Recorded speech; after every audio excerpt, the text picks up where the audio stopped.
pessoal, tudo bem? Nesse vídeo conversaremos sobre sistemas de numeração. Os sistemas de numeração são utilizados para representar quantidades. E por que nós estudamos esse assunto no mundo da computação? Porque os computadores basicamente utilizam outro sistema de numeração para representar as informações.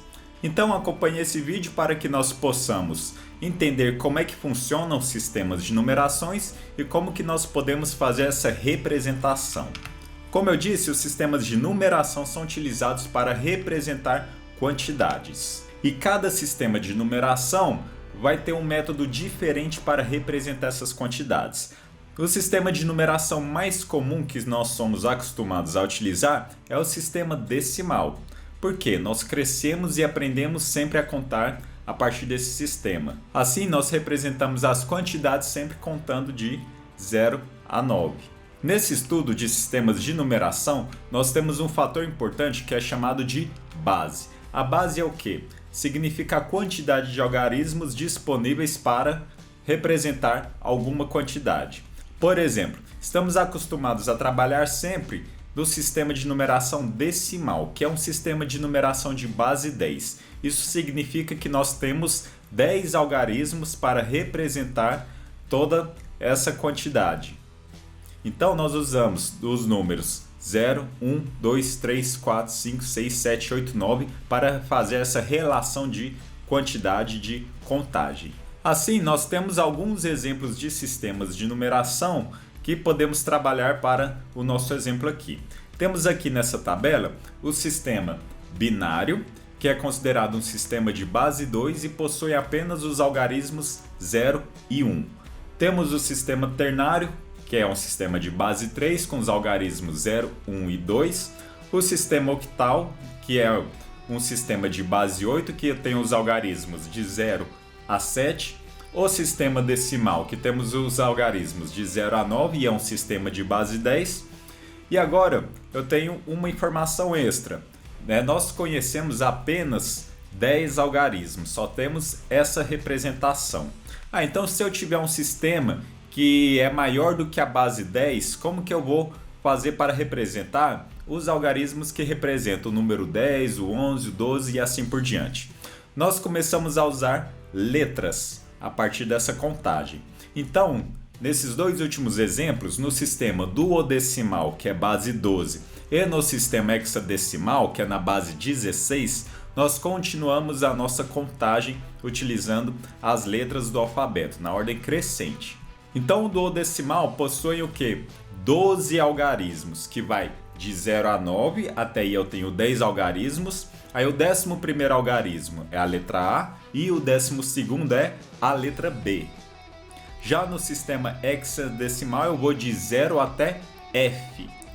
Se vocês fizerem essa contagem, eu tenho 16 algarismos até chegar de 0 até F. É como se realmente essas letras dessem um papel de um número.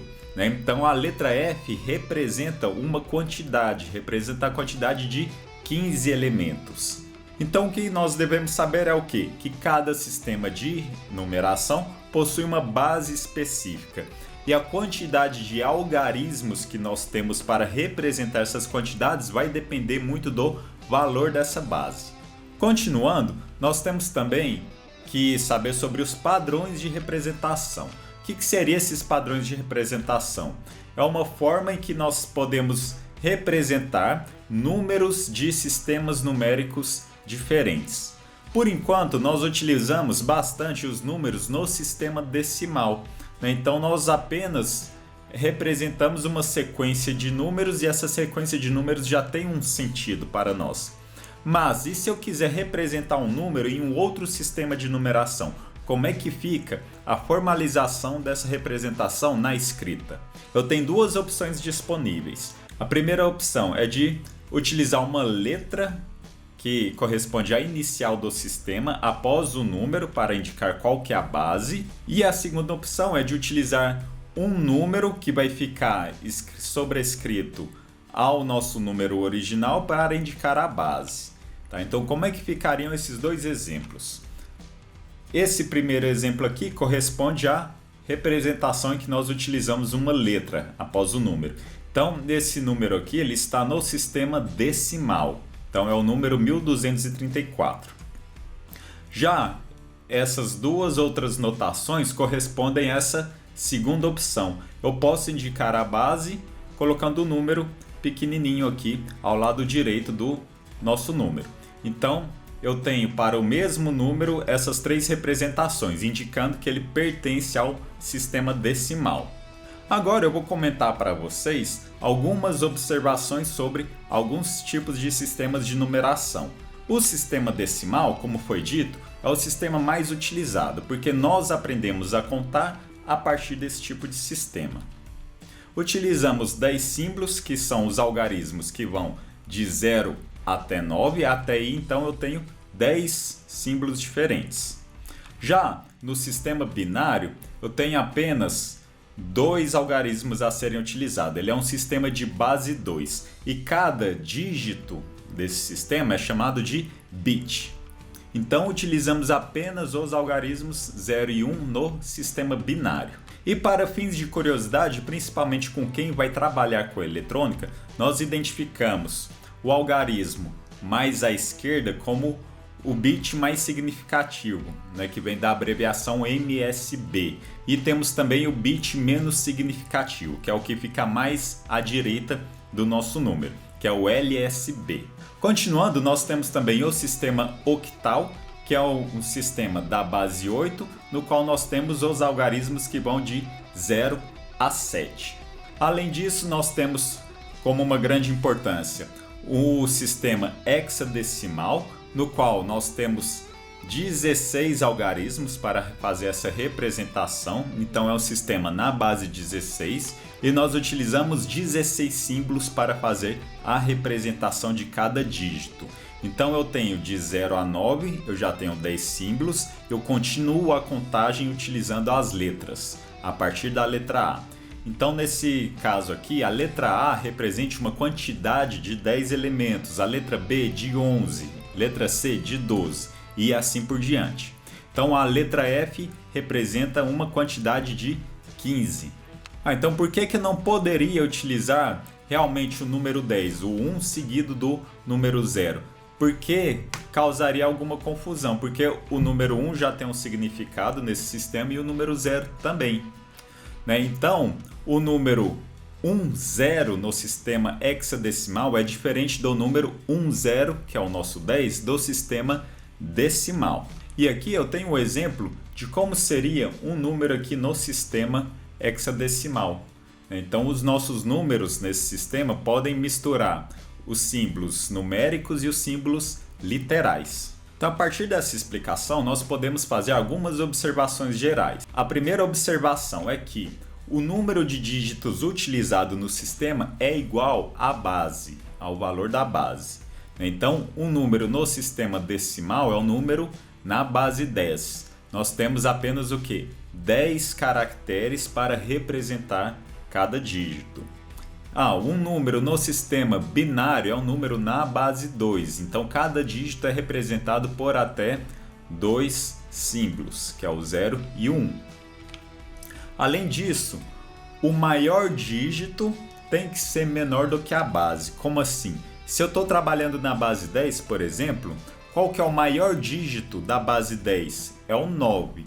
Então o 9 é menor do que o valor da base. O valor da base do sistema decimal é 10, então 9 é menor do que 10. No sistema octal, eu tenho um número na base 8 e eu tenho quais dígitos? 0, 1, 2, 3, 4, 5, 6, 7, que é o oitavo dígito. Então o maior dígito, que é o 7, ele é menor do que o valor da base, que é 8. É sempre um número a menos do que o valor da base. Podemos considerar também em que o dígito mais significativo é aquele que fica à esquerda, porque ele puxa a nossa contagem para um valor bem além do que o número mais à direita. Isso aí serve para qualquer sequência numérica. Por isso que eu tenho esse conceito de número mais significativo e número menos significativo. Então, quando eu faço um processo de contagem, eu tenho uma operação que é chamada de vai 1. O que significa isso? É quando eu acrescento um número à esquerda E esse número tem um peso igual à nossa potência da base. Então como que funciona esse esquema de contagem nas bases? Eu vou mostrar aqui no bloco de notas. Quando eu estou no sistema decimal, como é que funciona essa contagem? Eu vou contando cada casa decimal, então cada dígito do meu número, usando algum símbolo. Eu vou fazer a contagem a partir do zero. Então seria 0, 1, 2, 3, 4, 5, 6, 7, 8, 9. Qual que é o próximo número que nós temos no sistema decimal? Eu usei todos. O próximo número é qual? É o 0. E eu tenho uma operação que chama vai 1. O que significa esse vai 1? Eu adiciono um dígito aqui ao lado esquerdo do número. Lembrando, sistema binário é um número na base 2. Como que eu faço a representação desses números? Eu só posso usar 0 e 1. Eu só conheço esses dois algarismos. Então eu tenho o número 0, número 1. Como é que é o número 2? Eu não posso usar isso daqui. O que eu tenho que fazer? Aquela operação de 0, vai 1 à esquerda. Então esse aqui, no sistema binário, equivale ao número 2 no sistema decimal. O 3, como é que funciona? 3. O número 4, eu cheguei no final aqui, então eu tenho que fazer um 0 e vai 1. Esse 0 e vai 1 faria o quê? 1 mais 1. Então 1 mais 1 no sistema binário é 0 e vai 1 à esquerda. O próximo número é o 5, representa aqui. Próximo número é o 6. Então eu vou somar 1 com esse número daqui, eu vou ter aquele 0 e vai 1 para cá. O número 7 fica dessa forma e o número 8 dessa forma, e assim por diante. Então essa é a contagem no sistema binário. Então para esse vídeo, preocupe-se em entender como é que funciona essa contagem. Eu sugiro que você simule a contagem do jeito que nós fizemos para os outros sistemas. Então utilize como exemplo o sistema hexadecimal, o sistema octal, o sistema ternário, para representarmos esses números e entender esse processo de contagem, de fazer essa operação de vai 1. Porque nos próximos vídeos ensinaremos como que nós podemos fazer a conversão de um número em um sistema para outro. Então nós podemos obter um número no sistema decimal e a partir dele obter o número correspondente no sistema binário e fazer esse caminho também, sair de qualquer outro sistema e chegar para o sistema decimal. Então utilizaremos algumas técnicas que nos permitem em fazer esse tipo de conversão. Então é isso, bons estudos e um grande abraço!